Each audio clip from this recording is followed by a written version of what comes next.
Saya Ima Dwi Julianti, calon guru penggerak Angkatan 5 Kota Kendari. Koneksi antar materi modul 2.2. Kali ini, sebelum kita membahas koneksi modul 2.2 dan modul lainnya terlebih dahulu, saya akan memaparkan secara singkat tentang pemahaman pembelajaran sosial dan emosional.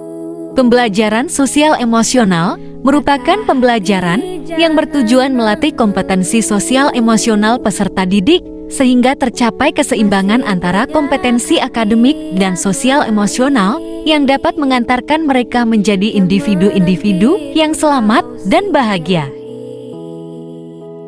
Pembelajaran sosial dan emosional bertujuan memberikan pemahaman, penghayatan, dan kemampuan untuk mengelola emosi kesadaran diri, menetapkan dan mencapai tujuan positif pengelolaan diri, merasakan dan menunjukkan empati kepada orang lain, kesadaran sosial, melatih siswa dalam berinteraksi dan menjalin kerjasama, keterampilan berelasi, dan memberikan sikap tanggung jawab dalam pengambilan keputusan.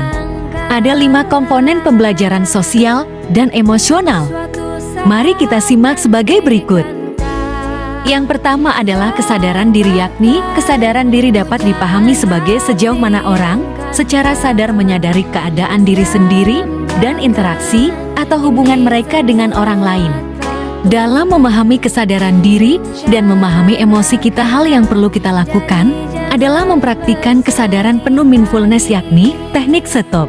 Dalam stop atau berhenti, hentikan apapun yang sedang Anda lakukan. Tarik nafas dalam, sadari napas masuk, sadari napas keluar. Rasakan udara segar yang masuk melalui hidung, rasakan udara hangat yang keluar dari lubang hidung.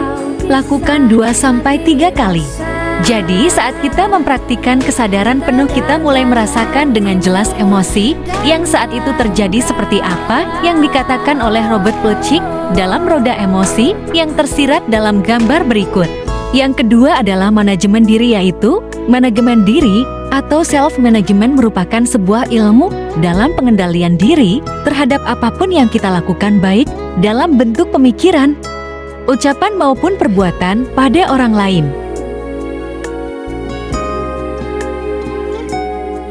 Yang ketiga adalah kesadaran sosial, yaitu representasi jiwa seseorang akan dirinya sendiri dan orang lain. Kemampuan untuk bisa membaca, menyadari, serta memahami apa yang dialami oleh orang di sekitarnya dan lingkungannya.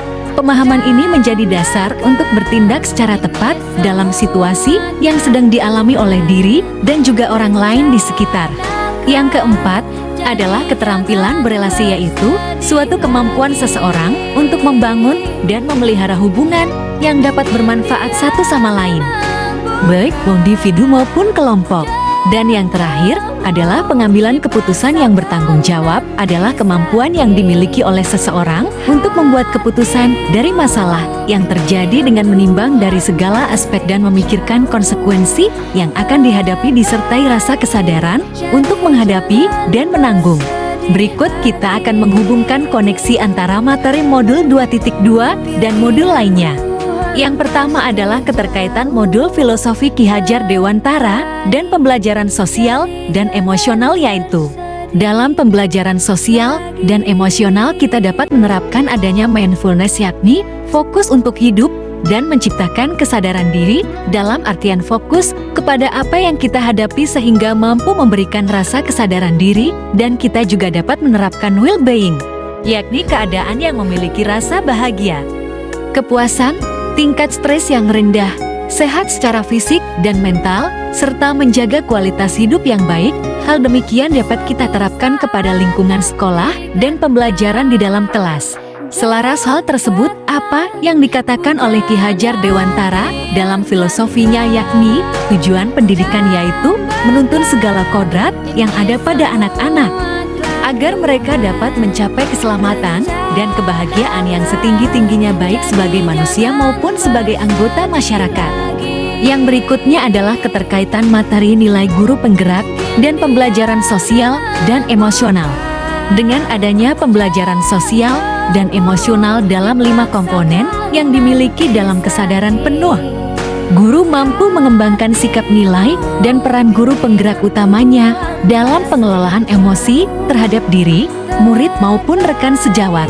Sedangkan visi guru penggerak keterkaitan materi pembelajaran sosial dan emosional ialah guru diharapkan dapat menyusun visi yang diharapkan dalam kaitan dengan sikap yang mampu membentuk murid-murid yang berlandaskan profil pelajar Pancasila dan berpusat kepada murid, sehingga terbentuk murid yang memiliki kemampuan baik secara akademik maupun non-akademik dengan sesuai visi yang kita impikan.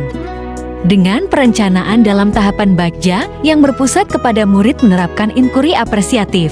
Dan yang berikutnya adalah budaya positif keterkaitan pembelajaran sosial dan emosional, yakni dengan adanya pembelajaran sosial dan emosional guru maupun siswa mampu mewujudkan budaya positif baik di dalam kelas maupun di lingkungan kelas, yakni adanya kemampuan memahami emosi masing-masing atau kesadaran penuh sehingga mampu menerapkan disiplin positif secara baik dalam lingkungan sekolah maupun dalam pembelajaran. Dan yang terakhir adalah keterkaitan pembelajaran berdiferensiasi dan pembelajaran sosial dan emosional, ialah dalam pembelajaran berdiferensiasi kita mampu membagi tipe belajar siswa baik secara visual, kinestetik maupun auditor, serta minat siswa dalam melakukan tahapan pembelajaran di kelas. Dan dalam melakukan proses pembelajaran tersebut, penyusunan rencana pembelajaran kita sebagai guru sekiranya mampu menyusun rencana tersebut dengan memilih rencana yang melibatkan siswa dalam 5 komponen. Pembelajaran sosial dan emosional sehingga mampu terwujud pembelajaran yang baik dan positif menciptakan kenyamanan bagi murid dalam proses pembelajaran. Itulah tadi pemahaman pembelajaran sosial dan emosional serta keterkaitan materi antara modul lainnya. Terima kasih telah menyaksikan video koneksi antar materi modul 2.2. Sampai ketemu modul selanjutnya. Wassalam.